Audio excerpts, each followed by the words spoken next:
Welcome back to another week of the Educated Homebuyer Live. This is typically where Josh and I, update you on the economy, answer your mortgage and real estate related questions, but you'll notice something. Josh isn't here, at least at the moment. That's because Josh is an amateur when it comes to podcasting, videography, everything, just technology in general. Josh is an amateur. He's trying to restart his computer. So he will be here in a moment. So while we do that, if you got some questions, start putting them in the chat, and then we'll do as we always do and update you on the economy. But I appreciate everybody being here. Let's get started, guys. So if you have questions, put them in there. What we're going to do here momentarily is we're going to update you on the economy. In fact, I'll just go into the slides now. Josh can add himself when he comes in, and we'll go from there. So what this chart shows is inventory. Every single week we start with inventory, and at the moment it shows to still be increasing with 605,000 single-family homes unsold on the market at the moment. Now, that's up 1.7% for the week and 39% more than last year at the same time. Something to keep in note, though, inventory is up everywhere in the country. Most states have about 30% more homes on the market than a year ago. Now, we're going to look at Orange County here in just a minute, and we're going to look at Huntington Beach as well, as we always do. But the majority of listings seem to be focused in Florida, California, Texas, Arizona, Georgia, with the Northeast area still being on the lower side. A lot of you guys comment every single week saying, hey, I live in, Pennsylvania. I live in New Jersey, whatever. Inventory sucks. Understand. And that's essentially what the data is also showing. But let's do this. And this kind of, this is a chart Josh wanted to put in here from Resi Club. So the first chart that we looked at, this chart here actually comes from Housing Wire. It's Altos's data. But the next chart that we look at, this chart actually comes from Resi Club. So it's essentially telling the same story, exactly what we just talked about. I said inventories higher, 39% higher than at same time last year. And this is essentially what that shows, right? So we're showing the shift between 2017, May of 2019 versus May of 2024. So this actually shows inventories down 39% from that period of time. Just happens to be the same number where we're up year over year. So you can tell where we are, comparatively speaking versus 2019. Most of the country is still below those pre-pandemic levels. Outside of, what do you see? Texas, when you look at that chart, Josh. Josh is here, by the way, guys, if you didn't notice his big head in the bottom of the screen. My technology is back working. I just thought, Jeb, since I had to go solo last week, I'd let you go solo this week. And then I could have done it, Josh. At it. This show existed prior to you ever being a part of it. And I can make it that way again if you keep acting up. You understand? We'll see what the audience says. Yeah, the audience, Josh, this is Jeb's show. It's not the audience's show. Come on. No, kidding. Appreciate you guys being here. So this, again, shows the one-year change in active housing inventory for sale between May of 2023 and 2024. So you can see this essentially goes with what we started the show with, that inventory here in California is up about 38, 39% year over year. But, Florida, 70%. Seattle, Oregon, Washington up 52%. Arizona 68%. So those seem to be the big ones. Is that Vermont, Josh, up there in the right side there at 32%? The Northeast is not my. I think that's Vermont, New Hampshire, right up this part. So I think that's right. So that essentially all tells the same story. And this, again, just housing inventory from Realtor.com. So inventory comes from a couple of different sources, but essentially it's all telling a similar story, that it's increasing, but it may be leveling off. And we're going to talk about that here more as we dive into tonight's episode. So active inventory here in Orange County is sitting at 2,712 homes. You can see that's the highest level that we've been. We didn't start aggregating this data until the beginning of 2023, so we don't go back into 2022. But essentially, these are the highest levels that we've seen since about December or so of 2022. Huntington Beach sitting at 162 active homes, which was basically a 10% increase week over week, Josh. But as you can see from the data, we've been here. In fact, we were here most of last year at these numbers. But we haven't been here since December of last year. So it's been about 7 months or so. No, not that long. 6 months or so since we saw those numbers. But inventory looks to be increasing a little bit. Well, it was The weekly interesting change. that in January, Jeb, we saw Orange County start trending up, and Huntington didn't follow along till what, about March, but it's kind of turned the corner here. And Yeah, and even when I look at this, I go, is it really following along, or are we just, just you a know, small I mean, sample size. we are at the time of the year when inventory starts to peak, guys. I mean, this year's a little bit different. Rates have been higher for longer. It's allowed, you know, unsold inventory on the market to stay on the market longer, and inventory's, you know, growing because of that.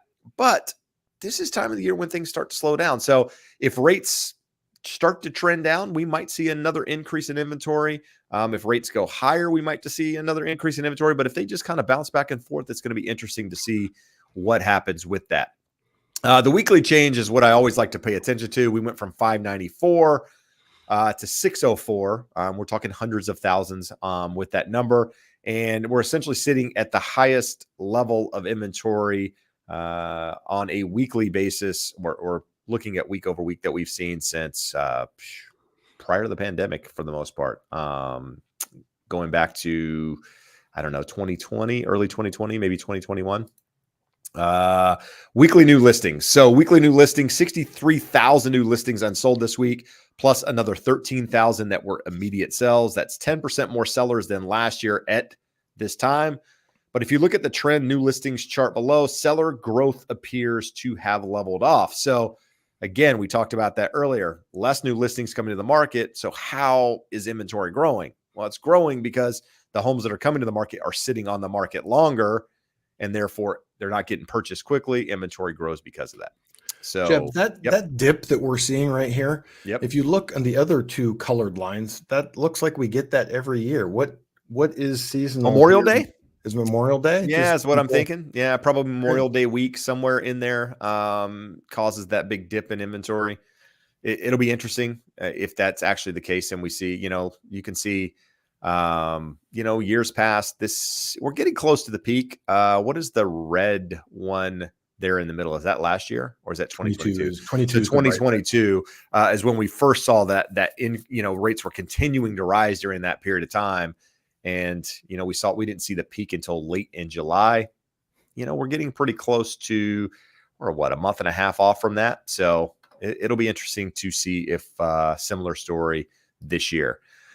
Weekly new contracts pending, 406,000 single family homes in contract right now. That's 1% more than last year at the same time, and also just 1% more than a year ago. And then it takes us into median price of new contracts. The median price of single family homes on the market is $453,500. That's barely 1% increase over last year or 2022. The median price of homes newly in contract is sitting at $399,000, which is 5% higher than last year at this time. And Mike Simonson says this measure of home sales prices has been bouncing 3 to 5% over the last year. So new contracts, new sales, about 3 to 5% year over year. Typically speaking, price reductions up to 35.1%. So meaning just over a third of the homes on the market have to do some sort of price reduction prior to selling those homes. So Josh, what are we looking here with the actual Case-Shiller home price index? So that's the index, but if you look to the gray bar, that's Goldman Sachs, their projections going forward. So Goldman has actually been one of the more aggressive projectors. They're on the high side, but they do believe we're going to continue to see that 4.5% for the next 2 years. The good thing with Resi Club, I think he does it about every 6 months. He goes and looks at everyone's forecast, and we are getting here into June. So we'll get the mid-year updates from all of the 10, 12 major economic forecast groups. But Goldman just updated their number, and they see it slowing, but definitely staying solidly above the long-term trend, or at that long-term trend. With this, just wanted to throw a couple of charts in here to show you. This one comes from John Wake. He's an analyst out of Arizona, but showing that the supply of houses grows more slowly than the supply of gold. the important point there, the takeaway is that the house prices are extremely sensitive to increases in demand because supply increases extremely slowly. So we saw during COVID the massive spike in demand, more people with really low interest rates able to buy, and we've seen zero or close to zero response in terms of supply increasing. Explains a lot of where we are with prices. There's another look, Jeb, at the same data, total housing inventory per person. So if we go back in 2008, 1.17 units per household, and now we're down to 1.12. It's only a 0.05 difference, but you see that the trend has been pretty consistent over the last 16 years since the great financial crisis. Never really picked up on the building, and it hasn't kept pace with population growth. But maybe, Jeb, what we'll see as population growth continues to slow, it'll just even out over time. Share of households planning to move starting to recover. We showed the chart. I don't know if it was last week or 2 weeks ago, Jeb. We went through that chart just showing that people are staying in their homes longer and have less plans to move. It looks like it's recovered here a little bit recently. New York Fed Consumer Survey, the average probability of changing primary residence over the next 12 months has ticked up a little bit. We'll see how the market works with that. We like to go through different measures of inflation for you guys. One of the big drivers of inflation post-COVID with the supply chain issues was used autos. Used autos are getting a nice correction here and actually outright deflation, and is offsetting some of the other figures that we are seeing there. Jeb, did you skip two or you skip one? No, we usually do the chart here later, Jeb, but I kind of wanted to start with this because we've seen a nice move down in the 10-year this week, and we're going to go through the data of what happened to cause that, and then what comes next and what comes next in terms of data and how that's likely to impact what happens here. So we've had this uptrend here, the red channel there going back to what was it, December, January. We've been tracking, watching, are we going to break out the bottom? Are we going to run back to the top? So we had a nice breakout about 2-3 weeks ago, and last week ran right back into the middle of it. So we are looking, Jeb, at a more convincing breakout here. The yellow line at the bottom, that's the 200-day moving average. That's a longer term indicator. If we break below that 200-day moving average and remain there, not 1 or 2 days, but you stayed there for 2, 3, 4 weeks, it tells you that it's a longer term trend change, and you could see continued movement in that direction. Anything else you wanted to point out on the chart right now, Jeff? Not necessarily on that one, but someone a couple weeks ago asked about the weekly chart. What does a weekly look like on that? And the weekly is also a breakout of the bottom at the moment. Now, the week hasn't closed yet, right? So tomorrow you got jobless claims. Friday you have NFP, which is really the big mover there. If it breaks out and stays out of that channel, that's a good sign for mortgage rates over the short and even long term for that matter. So, if you want to see that breakout continue, you're really hoping for the NFP number to be rather dismal on Friday. Hey, I just think you have to be dismal, just have to continue trending. No, dismal. Dismal will move it quickly. Let's just get downright home buyers would like. But if you look at this, we got 5 daily candles in a row, firmly red, and we went from 462 down to 427 or so in 5 trading days. That's a pretty big move. Normally, we would be concerned that it's too much, too fast, but that NFP data can actually move it. So let's look at what happened this week. Monday, we got ISM manufacturing and then prices paid in that same study. Both of them came out significantly under what was expected. So that got us kicked off for the start of this week. Tuesday, we had JOLTS, job openings, labor turnover. So they were expecting, you see the green box there at the bottom, expecting 8.37 million open jobs. It was 300,000 light of that. And you're going to see this continuing trend on these charts of this green downward trajectory. So less and less job openings. So with 8 million job openings, if we go back pre-COVID, that number was 6.5. So it is still an elevated number. This is not saying, hey, we have a terrible jobs market. We're saying we don't have that jobs market that is strongly in favor of job seekers and job changers the way that it was. Today, we got S&P Global Services Purchasing Managers Index and the ISM non-manufacturing, both of those right on trend and slightly above. And the market shook that off primarily because those were the two important ones. They have the gold stars there. But just below that, we saw the employment figure came in light, and then the prices paid came in light. So sort of offset. Normally it wouldn't offset. The market would not have improved the way that it did today. It tells you that market participants are looking forward to NFP and kind of positioning for that dismal report that Jeb is hoping for. ADP on Wednesdays, the Wednesday before the first Friday of the month when we have non-farm payrolls, ADP releases their monthly figure, also came in light, projected at 173, came in at 152. Again, that green downtrend from that peak of COVID where we were getting big payroll reports, you've seen a pretty consistent downward trend, and we're getting back down to a fairly low level. Sub 200,000 job creations in a month is below what is just sort of replacement for population size. So we're looking forward to the teal box here on Friday. As you can see, the last month we came in light of the purple, which is ADP. But prior to that, it has been pretty consistently beating the ADP numbers. Couple reasons for that is because it also includes government jobs. ADP only has private jobs. But when you're looking at this, also, Jeb, there was another piece, and I completely lost what the other thought was here.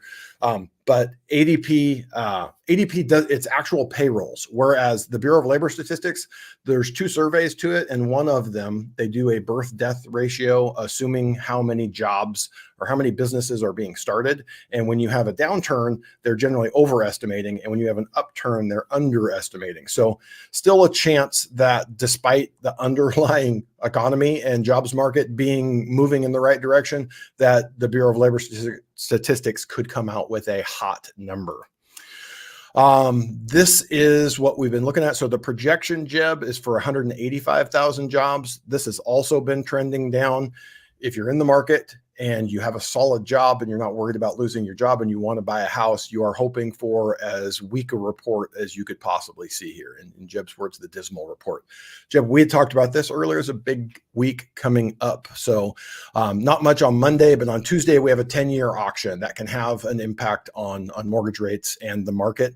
It will be interesting to see in light of what has happened this week and with what will happen on Friday with NFP and the market reaction of what that looks like. We also get CPI on Wednesday. We get a Fed decision on Wednesday. And then on Thursday, we get PPI. But the big one are going to be NFP Friday, and then Wednesday, CPI and a Fed meeting. And really the only thing, Jeb, that's going to matter with that Fed meeting is what they say in reaction to that data. And those prepared remarks are probably already prepared. The interesting part is always when he goes and does the press conference, and the journalists are going to have a lot of data, a lot of things to ask. So it will be a very interesting press conference next Wednesday.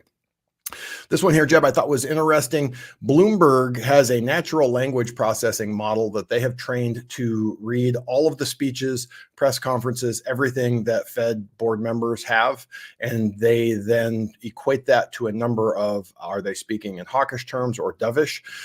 So we had seen a nice downtrend kind of towards neutral towards the beginning of the year, but it's ticked back up. In light of this recent data, it will be interesting to see if that changes over the next coming months. What does it mean for what's most likely at this point in time? So June meeting next week, July meeting, late July, basically saying we're going to be 80% chance we're still going to be exactly where we are. But as of now, 80% chance of getting a cut in September. Wouldn't likely to get two of them back to back, but expecting either September or November that we'll get 0.25%, and now pricing in January or December or January for another 0.25% cut.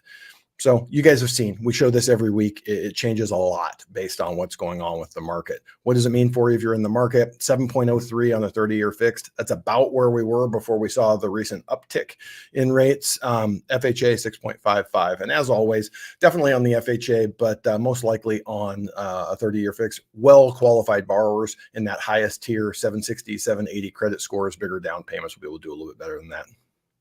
Good stuff. So hopefully you guys found some value in that.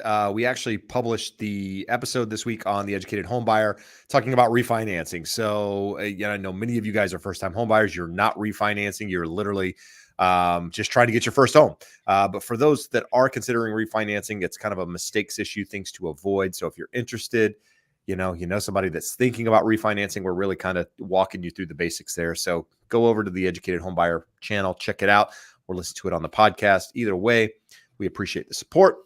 But we're going to do what we always do, and we're going to answer some questions. What we got? We got a couple people in the chat. Said my mic is acting up. Mitchell said that earlier. I don't know if that's still the case, but if it is, let me know. I need somebody to buy me a new mic. Who wants to buy Jeb a new mic? Anyone? Anyone? Any takers? No takers. Okay, I'll buy myself. You need a super chat, like a $300 super chat. No, I think I need to buy a new mic. We've had issues with this mic multiple times, and maybe it's run its course. It's a couple years old at this point. So we've got Javier saying I got something in my nose. So Javier, are you watching this thing on like an 80-inch TV or what? What are we talking about here? Do I have something in my nose? He's zoomed in on you. There we go. I guess I shouldn't do that prior to going on the show, huh? People see it. Kidding. But anyway, if I had something, I appreciate you pointing it out. And if I didn't, you got me to wipe my nose and you won whatever bet you had going, probably with Kyle. Hey, I bet I can get Jeb to touch his nose and you won. But anyway, let's see. Not a lot of questions here, Josh.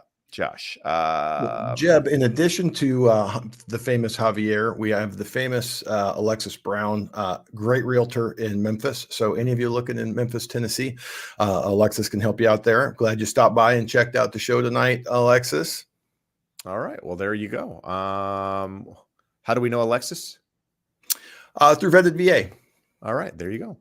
Easy enough.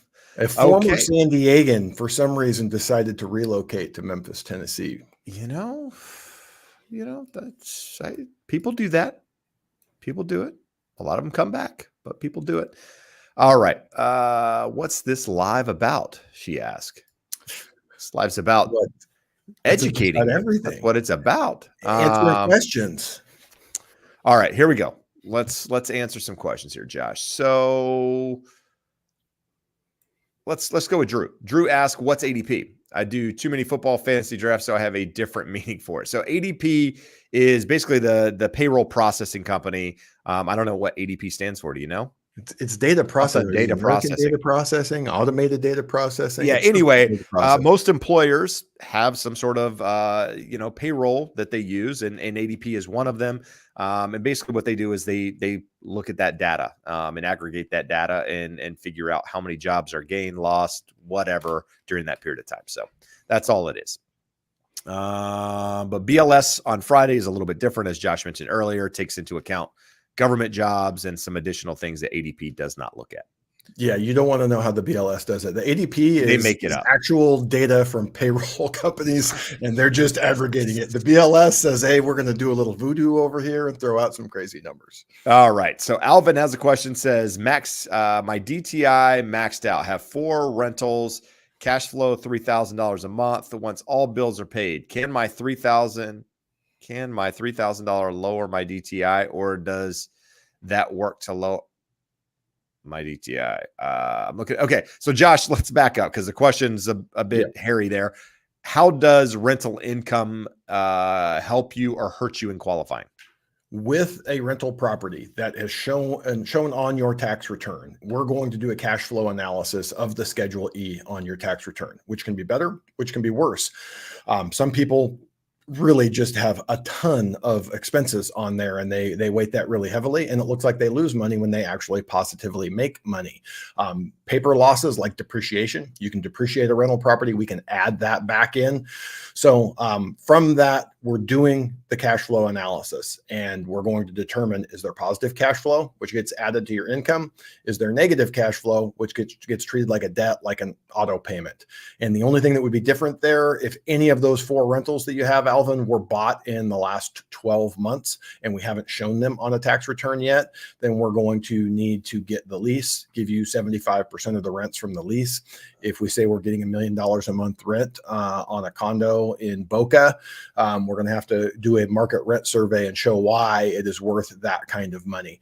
And I guess really, Jeb, the only wild card in there that we're seeing a little bit more, if you have a property that's a short-term rental, we cannot use the short-term rental rates until it shows up on your tax return.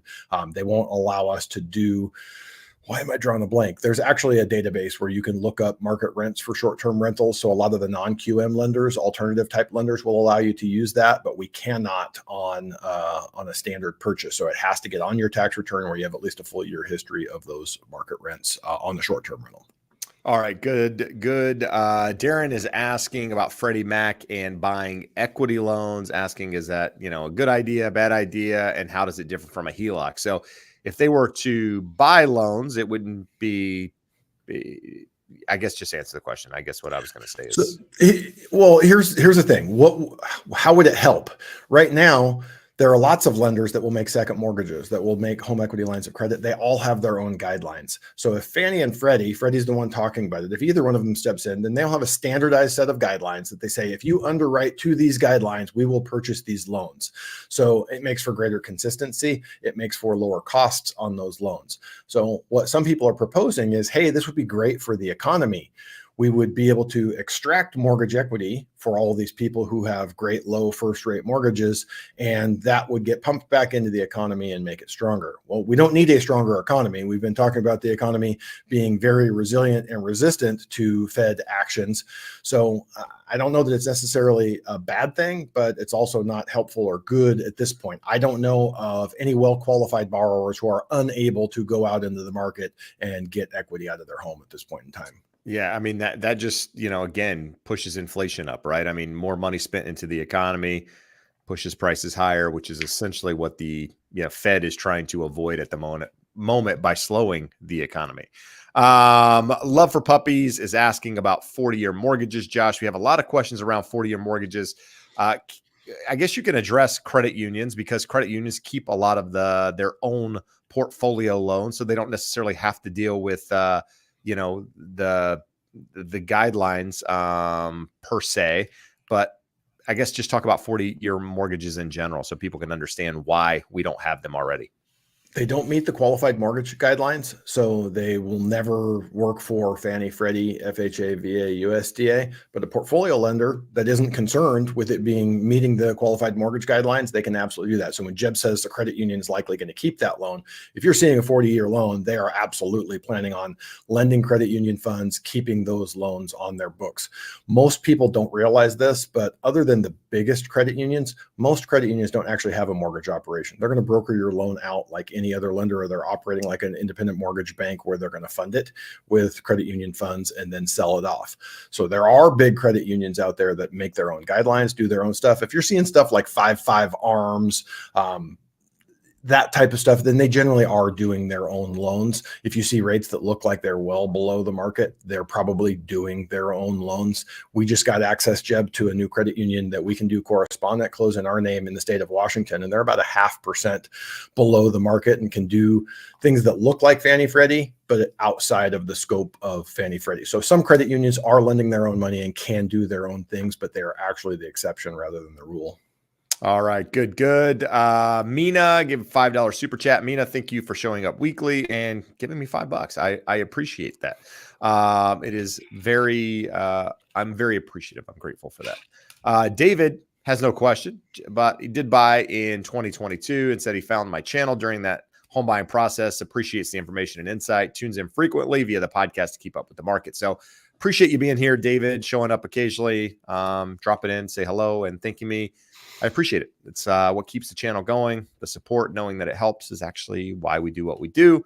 I'm going to ask a favor, though, David. You show up here every week. If you haven't done so, rate, review the podcast. If you haven't, it will help it. And for those of you listening at the moment, if you haven't liked and subscribed tonight, do us a favor and do that. And if you haven't checked out the other channel, which is The Educated Home Buyer, head over there and check that out.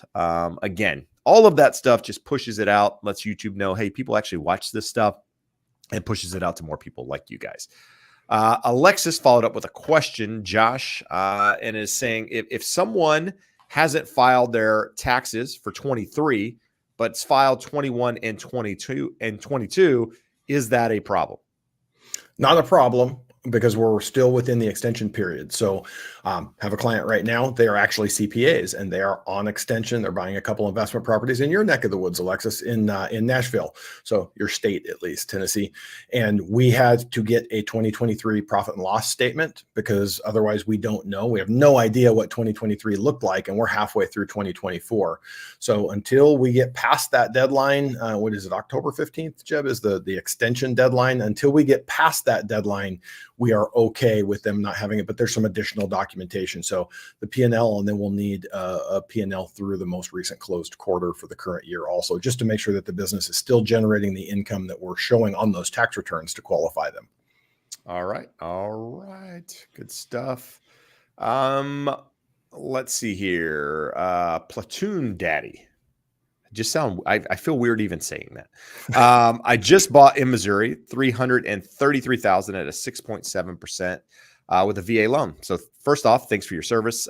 People say don't buy right now, but I'll never wait for two political figures to determine the market. I'll buy now and wait it out 5+ years. So yeah, I mean, here's the deal. Josh and I always say you got to buy when it's the right time in your life. Don't listen to Josh. Don't listen to myself. We're not telling you to buy. We're not telling you to wait. It's really giving you the information, arming you so that you can make informed decisions. But, we always say you got to have a longer term time horizon. You got to have money in the bank. You got to be comfortable with the payment. You don't have to like it, but you got to be comfortable with it, knowing that, hey, if this is what the payment for the next 5 years, I can make it. I'm not going to be in a distressed situation. And, if you're doing those things, chances are you're going to be okay. We've told many stories over the years, people buying at the wrong time, and it's still working out. So it's not about trying to pick the top or the bottom. It's about buying when it's right. But appreciate and having that long-term time horizon. Absolutely, all day, every day. And Brandon, you're asking, should you buy now or should you wait a few months, years? The answer is the same. Wait for what? What are you waiting for? You waiting for lower prices? You waiting for lower rates? You waiting for both? Waiting for affordability to improve? Are you waiting for more inventory to come to the market? Are you waiting for a crash? I mean, these are all things that may happen or may not happen. And the probability of affordability improving substantially, prices coming down substantially, rates coming down substantially, all of those things happening at the same time is not realistic.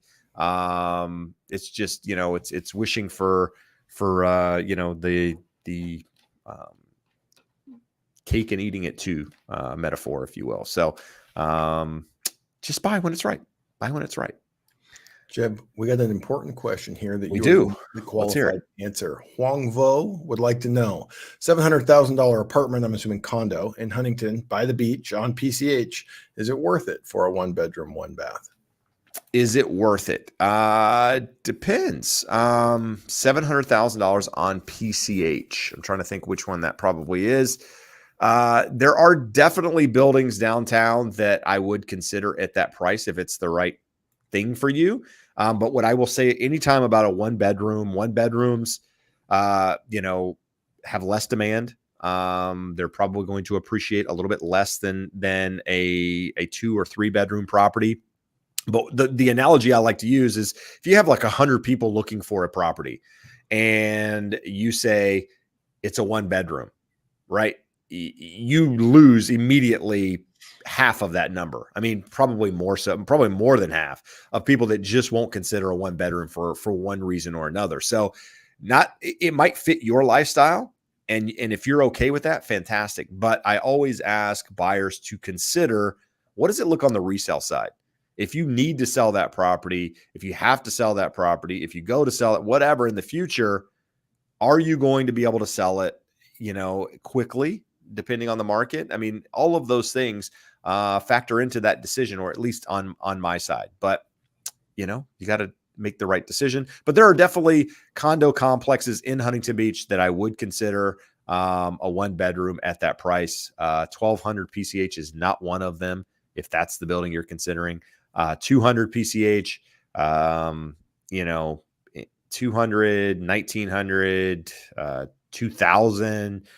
Those are all complexes that are nice complexes. The one that I mentioned, the 1,200 building, it's on leased land. that creates another issue, right? So not only do you have a 1-bedroom, you've got leased land factored into it. So now your 100 people probably came down to like 5 that might consider it just because of that. So consider it all. More importantly, call me and I'll walk you through it. How's that? And we can actually have a detailed conversation about the property you're talking about. Without everyone around the country going, I don't care about Huntington Beach when exactly. This. On the fence. Gabe's on the fence. Gabe, get off that fence. It says, should I finish my basement? How can I calculate how much value a 600 square foot finished basement will add to the value of the home? So Gabe, here's what I would recommend. We don't have basements here. Well, there are a couple locally, but what I would recommend is calling the agent that helped you buy the house. And if you don't know one, I can reach out and send you somebody to, just have a conversation with, right? Obviously you're not trying to sell your house, but find somebody in your market that understands your market and talk to them. The other thing you could do is find a home that's similar to yours. If you're in a tract that has similar properties, similar comparable homes, and find one that has the basement and figure out how much that actually, that property sold for. What's the price per square foot on something like that? And then you might be able to take something similar and transfer it to your property if it's a model match in similar condition, all of those things, or talk to an agent and let them run the numbers and tell you, whether or not it makes sense. Jeb, let's go with this one. You have some recent experience with it. Andy has an assumable FHA loan. Does a buyer have to be FHA qualified to buy it? My loan company doesn't let me forget that it's assumable. That's interesting. I would think that most lenders holding those, I guess your servicer, they're servicing rights. They don't care what the interest rate is. They make money off of the servicing rights. So they probably do want to let you know so that someone else will take that over versus getting paid off and losing those servicing rights. But they will have to be qualified. It's not just, hey, anyone can take over your FHA loan. Any other insights, Jeb? You got our good friend George here is his home is listed, VA loan at an amazing interest rate. That's assumable. Have you got very far into it? Got any more info? We're in the early stages of he, for example, so FHA, when you assume that loan, you're going to be doing an FHA loan. So really simple, right? VA is another loan that is assumable. But the nice thing about VA is you don't have to be a veteran to assume that loan. That's a huge benefit for a non-veteran because in the case of the property that I have listed at the moment, it is a 1-bedroom. So we've had less demand because of that 1-bedroom. It's also in a senior community. So you have to be 55 and older, and it's also upstairs. So take all of those things that we just added and your buyer pool just went down to like a handful of buyers. But here's the caveat. He finance that property at a 2.25% VA 30-year fixed mortgage. So the buyer going in to buy that home can assume that loan, assuming they have the difference in the down payment to be able to pay, what he owes versus how much he's selling it for. Now, in some cases, you could get a second loan for that amount with a small down payment. That's an option. In the case that a couple of the buyers that we're talking to at the moment, one of them has the money for the down payment and may just assume the VA loan. So we're early in the process. I'm going to make a video about this deal once we get into it because I want to document the whole process because a lot of conversations around it, a lot of people trying to do it. So we're going to see how easy it is to actually get it done. But so question for you, Jeb. Yep. You just very recently added to the marketing, the MLS, stating that it is VA and George was willing to have it be assumed. How did that change the activity you were getting on it? It took 2 buyers who weren't 100% committed to the property, I guess is the right word. They had some hesitation about making an offer because of the proximity to a street. Add that into our list of things that buyers don't want. And we took the pool down even further. So we could tell you a lot of stories about this whole thing, but nevertheless, once I told those buyers, hey, listen, there's a VA loan on this thing, which I remembered after about a week or 2 on the market. I was like, you know what? There's a VA loan on this. It's assumable. And went back to these. Guess what? Interest changed. That 2.25% changed the mindset of both borrowers that are considering that property because of how low the payment is. So it's a big difference in the monthly payment. Alexis is still here. Yep. VA expert, and pointed out correctly, no appraisal on VA assumptions. So if you find yourself in that situation as a buyer, you don't have that. So your realtor is going to guide you through on what comps are available and make sure you're not overpaying because again, because that down payment is required, the loan is already in existence. There's no reason for the VA or the FHA to require another appraisal. Good. All right. Awesome. Real Estate Curious Josh has a question about retirees. How much do underwriters consider one's assets instead of monthly income? So Josh, talk about that because this is often something that's misunderstood when it comes to underwriting. If you're of retirement age, the assets are not going to really be helpful for most loan programs because reserves are not required. So if you have a substantial amount of money and it's sitting over in reserves, it's like, cool, you have the money, but we're also most concerned with how you're going to make that monthly payment. Now, if it's in a retirement account, once you're of retirement age, because you can pull from that, we can do a couple of things. We can set up distributions. We can annuitize that income. Fannie and Freddie have different guidelines. Jumbo loans have different guidelines. So very important if you're in this stage of the process to talk to a lender that knows and understands those guidelines because you can turn those assets if they're substantial. And what's substantial? If you're buying a $50,000 house, $50,000 is substantial. But $200,000, $300,000, $400,000 in retirement assets. There's different ways to make that into an income stream to help you qualify as well. All right.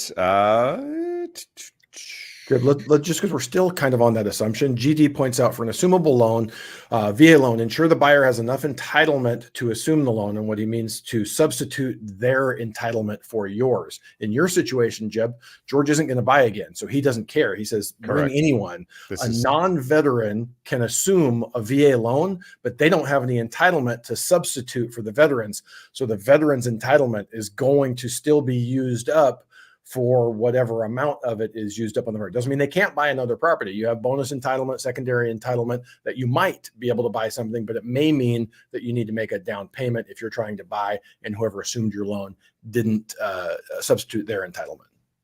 All right, good stuff. MQ says Powell has said in the past he watches JOLTS more than the jobs report. Maybe we get a July cut? Asking the question mark. At the moment, probability doesn't show July. What would have to happen in order for a July cut to happen, Josh? You would need the dismal jobs report that I mentioned, not only this month, but probably next month as well. You would need really bad data because the cuts, the meeting's not until the 31st of July, I believe you said. So you've got a lot of time between now and then. Almost 2 months between now and then. Could it happen? Absolutely, it could happen. But at the moment, it's not seeming, it's not looking like a possibility just based on recent reports. Two jobs reports before then and 2 CPI reports before then. So you would need right now. So I forget, one of the regional feds does a nowcast on inflation, month over month inflation, and they are showing they finalized out May at 0.08. So if we get a 0.1, I still think that's negative for this coming month. Don't we have a zero dropping off, Jeb? We don't. I thought we did, but I don't think it's a zero. I think it's higher than zero. Okay, we hope so because it's going to be a low number. But if it's not, more than 0.1, it's not going to show really any improvement because it's that rolling 12-month total. I'll look it up. When you answer a question here in a minute, I'll look to see what's coming off. So their final number was 0.08 for May, and so we're only 5 days into June. They're at 0.14 right now. And as every piece of data comes in that trickles into CPI, they kind of adjust that.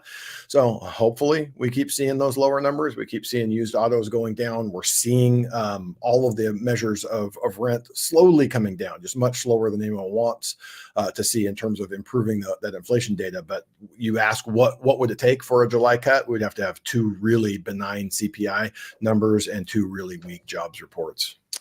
JV says, is it fair to say that buying an investment property in California will not cash flow in a case where you put the minimal required down payment? If this is the case, why are investors still buying them? So I think that's an accurate statement. In most cases, why are investors still buying them? Because when you invest in real estate, you typically invest one of 2 ways. You invest for cash flow or you invest for appreciation. So a lot of investors don't put the minimal down. they put more than the minimum down because they're banking on that property cash flowing based off how much they put down, right? So it still might cash flow in their eyes based off their down payment, but they're looking for appreciation long term. So it's kind of a twofold for a lot of investors. Some investors are looking to flip property, right? They buy it all cash, turn around, and flip it. It just investors. There's so many different styles of investing.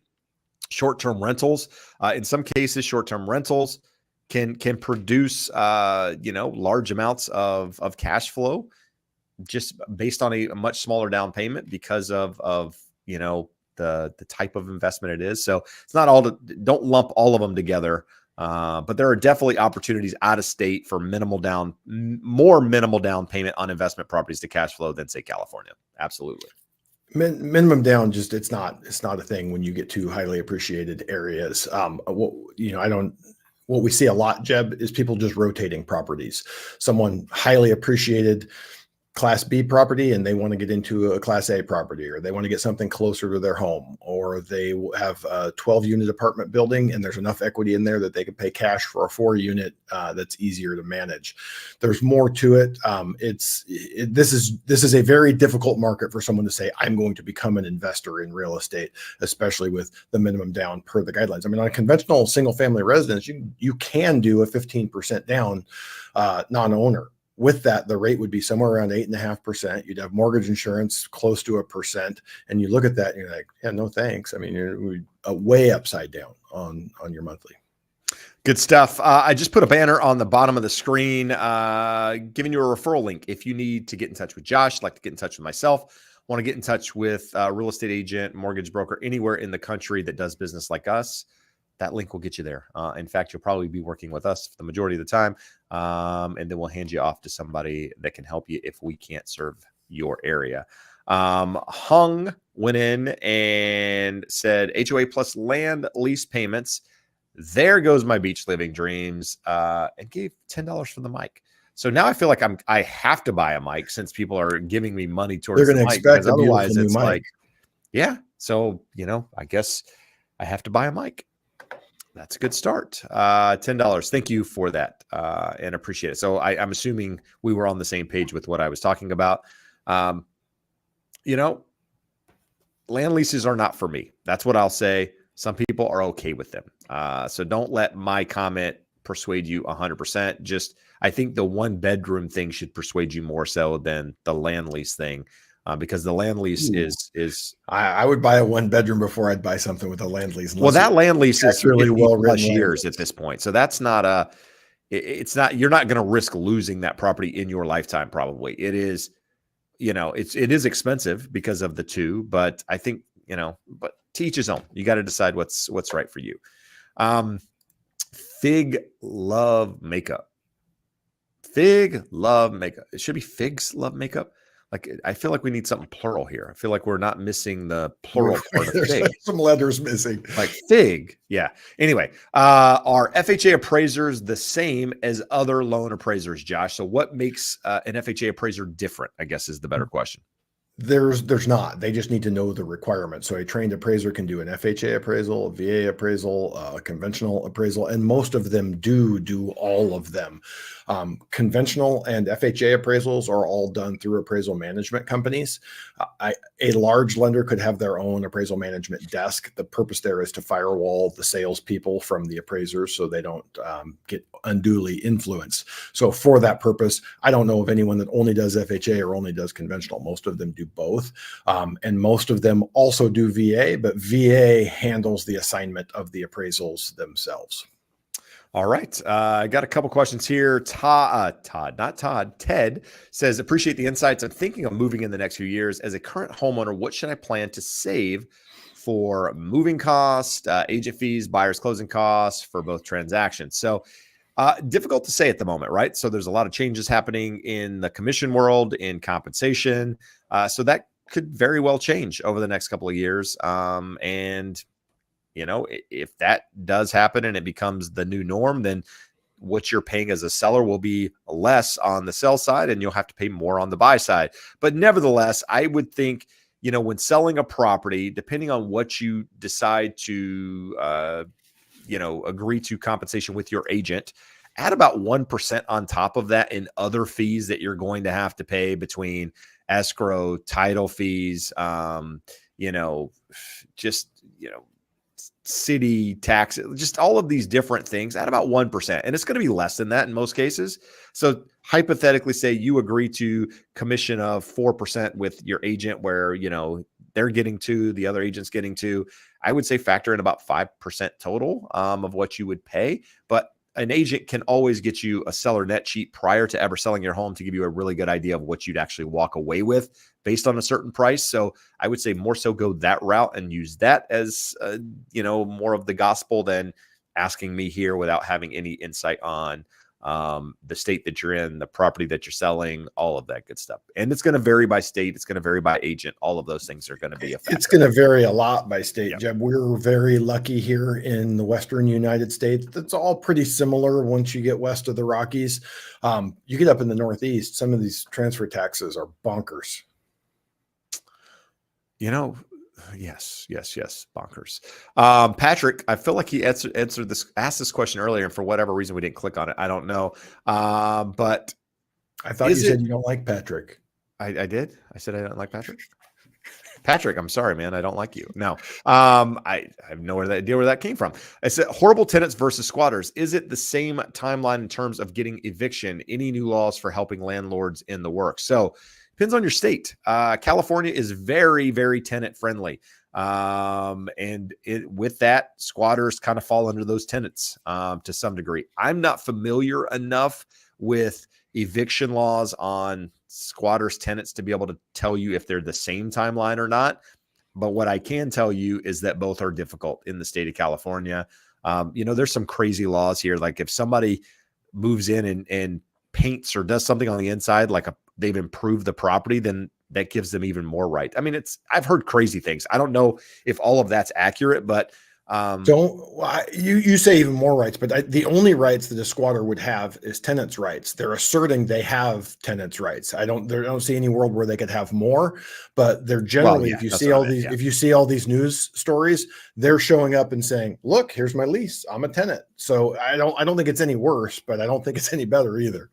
Yeah. And honestly, like it changes so much. I mean, I will say the horror stories that you see are made to be like, hey, this is what's really happening, or this is happening everywhere. Whereas those cases do happen, but they're in the minority for the most part. That's not, it's traditionally what happens. Most people renting a property, landlords don't have to deal with that.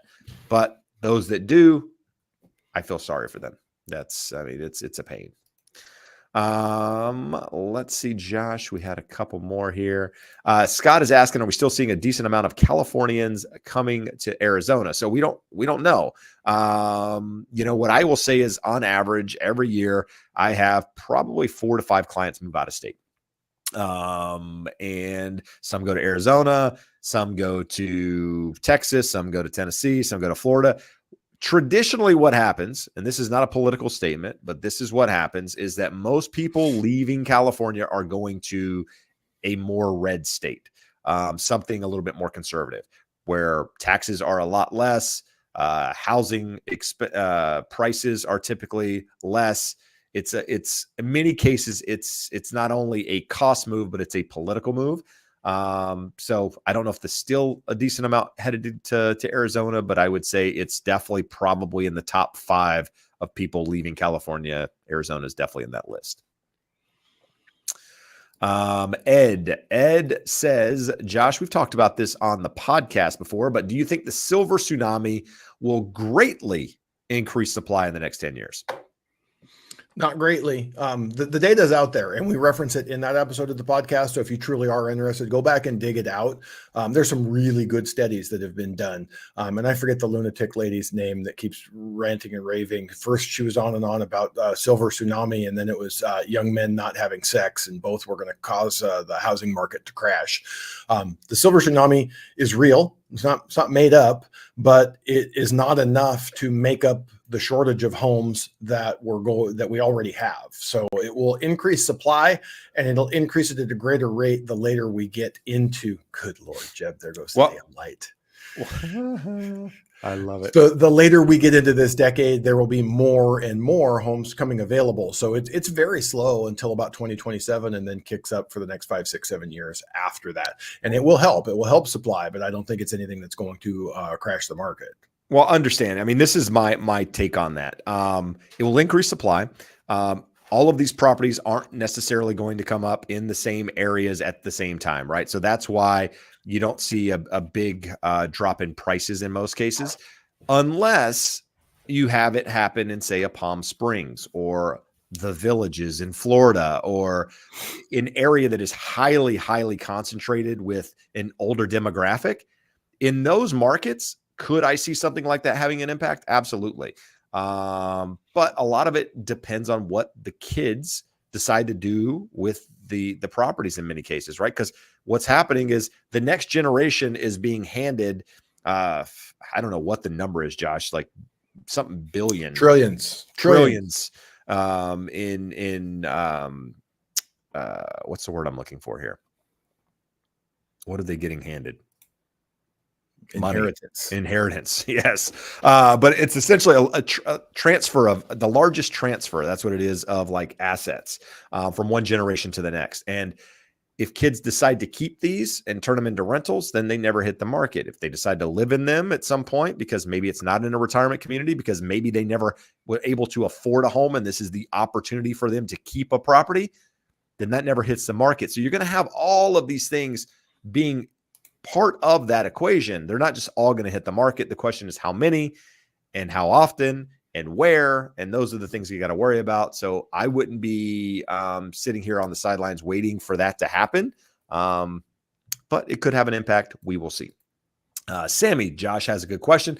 As someone who's purchasing in SoCal in July, why July, Sammy? Why not before? How will the NAR settlement affect my representation? So in July, it's probably not going to affect it quite as much. It's supposed to happen in August is when it's initially going to be signed in and be in effect. But what's going to happen is you're going to have to sign a buyer broker agreement, basically going forward with as part of the settlement. So when you meet with an agent to represent you as a buyer, there's going to be an agreement that has to be signed with regards to compensation. That's new.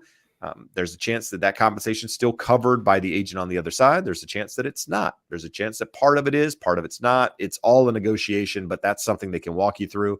But that's really the conversation at hand there. I've done videos on it on my channel about my thoughts on it. If you're interested, go check them out.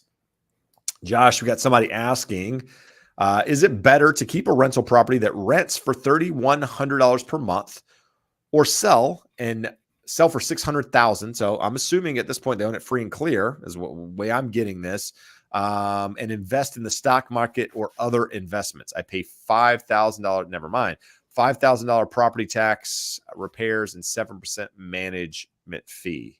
So $5,000 property tax per year, I'm assuming, and a 7% management fee. So yeah, they probably own it free and clear. Would you keep 3,100 or would you like the 600,000, Josh? So I look at it, you have to take the numbers here and say, what is my net? What is my net spendable income? So what is my yield on that asset? So if after all of that, we got 400 in property taxes, say there's $100 in repairs, 7% management fees, $200. So say you got $700. Well, you have $2,400 that you're walking out of there, about $30,000 a year. If 600,000 is what it's worth that you could walk away with, then you're getting what? A 5% yield on that. There are other advantages because you have 5% spendable yield right there. But if that thing goes up 3% a year, you got another 3% on top of that. You have depreciation. So you have some of that income shielded from taxes unless you've completely and fully depreciated that property. That's 600 is not 600 if you sell it, right? You got costs, you got all of those things that you got to factor in. Yeah. So that's look at your yield, look at your cash, and look at how savvy you are at other investments. I will say this, I have done very, very well investing in real estate and very, very average investing in the stock market. So for me, I know where I have an advantage, where my knowledge and skills can put me ahead. We've talked about it on the show. I have a property in Orange that I bought in the middle of the pandemic, been great buy, fixed it up, and it's got a 3% mortgage rate on it. Like I look at that and I'm like, I couldn't sell if I wanted to. The cash flow on that, based off of having bought it at a really cheap price, we're in California, so the property taxes are very low, interest rate is very low. It would be really difficult to say, hey, I can walk away with $350,000, but walk away with $350,000 and do what? I don't feel like I could get a similar yield on it. All right. Rickolas Cage, regular viewer on here, says, looking to sell my home in Texas, and I'm looking for a real estate agent. Came across someone who quoted me at her rate 6% commission. That seems high to me. Thoughts? So here's what I would say. Can't really comment on it. It's considered collusion, but get another opinion. Talk to a couple different people. Compare what one agent provides versus the other, what they're charging, and make the best decision for yourself. If you need a referral, I know a lot of agents in Texas, depending on the market. So reach out, and I'm happy to put you in touch with somebody that you can compare it and see what makes sense. Josh, we had another comment here, and this is probably not the one you're looking for, but while you find it, Maddie says, where I live in California, half the houses being sold are dated fixers whose owners lived there for decades, and their kids just want to sell. FYI, the kids are the boomers, not the parents. That's the funny thing. When I hear people licking their chops that their parents are going to leave them a bunch, my grandma I just talked to last night, she's 94 and going to be around for quite a while. My mom is 72. I expect she'll be around as long as my grandma. So when my mom shuffles off this mortal coil, I'm going to be about 75 years old. I'm not eager to be 75, even if there's going to be some inheritance from my mom. So that's the reality of it. People are living a long time. Not that there aren't people that die when they're 65, 70, 75, and their kids are 50 or 55. But a lot of that is true, that you're seeing much older folks inheriting property. Nope. Good stuff. Felipe says, hey guys, I have a question. Is it a good move to sell my condo in Newport Beach right now and buy new construction given the interest rate? Impossible to say. Felipe, don't really know the goals here. Don't know what you're trying to accomplish. Don't know what you're giving up. Do you have to move? Do you need to move? Is it a family time? Like a family reason? How long are you going to be there? All of these things are going to factor into that decision. Just a matter, how all of those things line up and whether or not it makes sense. For some people, it does make sense. Others, it might not. I mean, I sold a property in November that had a 3% interest rate on it. And I bought a property that had a 7% interest rate on it. Was that the right move for everybody? No. Was it the right move for Jeb? To be determined. But as of now, it's the right move. We're happy in 5 years. Yeah, we're happy in the house. We're, where we are. We've got plenty of equity, all of those things. It was a life decision based on family. It was the right time because of 3 boys, because of my wife, because of where we are in those stages of life that we wanted to be where we moved to, and so be it. But all of those things that we talked about are things that I'm comfortable with, and made the decision based on that and not tried to time the market on either side of it. It was just what happened. But if you need help about, you got specific questions about that property, don't have an agent, reach out. Would love the opportunity to talk in a little bit more detail. Javier loves the Mr. Javier. You guys all know Javier, I'm sure. Javier is what I consider an old school YouTuber. He was on here, talking about first time home buyers when you could actually help them. Now it's very difficult in many cases, even in his market, which is in the Phoenix market. So it's changed considerably, but good channel, a lot of good information. Talks about a lot of stuff that people, need to know when buying a home. So check him out if you haven't done so. Josh, here we go. When you're doing a pre-approval, do you consider the amount of taxes I pay quarterly? So I'm assuming this is a self-employed borrower. They pay quarterly taxes. Do you take that into consideration when you're looking at their taxable income? No, because we use gross income. So if you were a W-2 employee, we don't look and go, hey, how much are the withholdings there? We're looking at your total income. The only difference there is with a self-employed person, we know the gross revenue, but then we know there's expenses with the business. So it's the net profit, net of expenses, but pre-tax that is used for qualifying. All right, good stuff. Been on an hour and 3 minutes. Josh, do you see any questions here that you absolutely are just dying to get to? Good, quick, easy one. Earnswell Rod says, when rates start going down, will lenders still refinance if you only have $80,000 on the loan amount? Someone else had commented that many lenders do have a minimum loan amount. The problem is once they get much below 80,000, definitely 50,000 and below, very, very hard to do them in a compliant way because the government set a maximum that can be charged on a loan. And many of these charges are fixed. If you have a $250,000 house and you get a $200,000 loan, the appraisal is going to be $500. You get a $50,000 loan, the appraisal is $500. So one is 0.2% and one is 1% of your loan amount. So you start to see how it can get problematic in terms of the charges. The biggest difference is with those smaller loan amounts, you need a much bigger difference in the interest rate to make it worthwhile.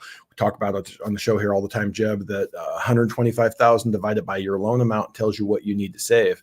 $80,000 loan, you need to be like 1.5% savings. So if you got that when rates were a little better, maybe at 6.5%, you need rates all the way down at 5% before it can even justify the cost of that refinance. So yes, you can do it. The calculus for if it makes sense is going to be very different. All right, Josh, we're going to throw one other up here just to because rates are a popular question all the time. GD in this case is not closing until June 24th. So what, 3 weeks, basically, a little less than 3 weeks. Seeing mortgage-backed securities rallying down with reports coming in the next weeks. Should I lock now at a 6 1/8 interest rate or basically float it and see what the market hands me? I want to see what that NFP looks like on Friday. I don't think we get such a hot jobs report on Friday that it crushes the market. It could get worse. You could lose 1/8% in a day. I don't see it losing 1/4 or 3/8 in a day. I'm willing to see that. If we go back and pull up the chart, that yellow line, that 200-day moving average, I want to see if we get below that 200-day moving average. If it gives way, there is a clear and not easy, but a clear and direct path to almost a 0.5% improvement in interest rates. It's not a guarantee. We saw that a few weeks ago. We're going to see more confirmation and data in terms of improving inflation, worsening jobs. So I would want to see, I would want to get through Friday. If you see a big improvement, you may be interested in locking because again, next Wednesday you get the Fed talking and CPI, but you might be at the same point. Say, hey, rates dropped 1/8 and I'm now looking at 6% because of Friday's jobs report. I'm playing with house money. Do I want to roll it through and see if next Wednesday we get another 1/8 or another 1/4 and maybe you're looking at 5 3/4 or 5.875 instead of that 6.125. It is a matter of risk tolerance. Don't get greedy. Don't get greedy. It's not a matter of getting greedy. It's a matter of understanding, set your stop loss, know your risk tolerance and set your stop loss. Like if you're considering locking right now, you don't want it to get worse. Say, am I comfortable getting it 1/8 worse? And as soon as that thing hits 1/8 worse, lock it and move on. So if you want to move that sort of trailing stop down as the market improves, if it improves, go ahead and do that. Josh has recently started to trade stocks and now he's talking trading lingo. Just don't even listen to him right now. He's trying to show you multifaceted Josh. Just the reality is we're going to start talking about golf here shortly. If you're a gambler, gamble, baby. Last question for refinances. Is it normal to see payments go down, but the remaining mortgage balances remain almost the same? Joyce, we talked about this in the Educated Homebuyer this past week. Refinancing 101, basically walking you through the entire process, what you need to pay attention to, what you need to avoid, more importantly. So hopefully that helps. Go over to the Educated Homebuyer podcast and check it out. Like and subscribe if you haven't done so already. It helps the algorithm, helps Josh and I. If you want to get in touch with Josh, myself, there's a referral link scrolling the bottom there. Until next week, guys, we'll still be alive. We'll still be here. We just won't be on the interwebs until next week. All right. Until then, adios. Amigos.